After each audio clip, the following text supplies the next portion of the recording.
Bir daha da gel. O şoför sen niye indin aşağı? Sür şoför. Şoför. Sigara molası veriyor. Daha desenize gel ben bu mahalleye. Ay ne olur gel. Şşt, bana bak sarhoş emin hakkını helal et. Yarın çıkmasın buradan.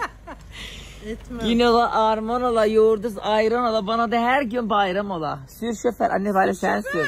Sen buradan vazgeçemezsin. Buraya gelmeden bayram olamazsın. Gırgıriyede şenlik var. Bayram harçlığımı vermedin. Buradan kaç milyon görüyor bilmiyorum. Benim hala 200 lira bayram harçlığımı vermedi. Ben hakkımı helal etmiyorum. Arkadaşlar bu görmüş olduğunuz bir ikinci teleferik köpeği bu apartmanın sahibi ama 200 lira için burada dileniyor. Bunlar Olabilir. böyle zengin oluyorlar. Böyle apartman aldık.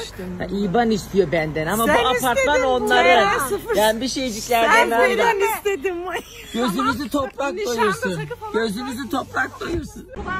Apartmana var ya aynı boka bakar gibi bakıyor. 2 sene önce sen de burada oturuyordun. Ben otururkenkilere şimdiki. Ne alakası var? Aynısı, bir farkı yok ki. Yıldız Sarayı. Öyle, şu anda öyle. Varoş köpek.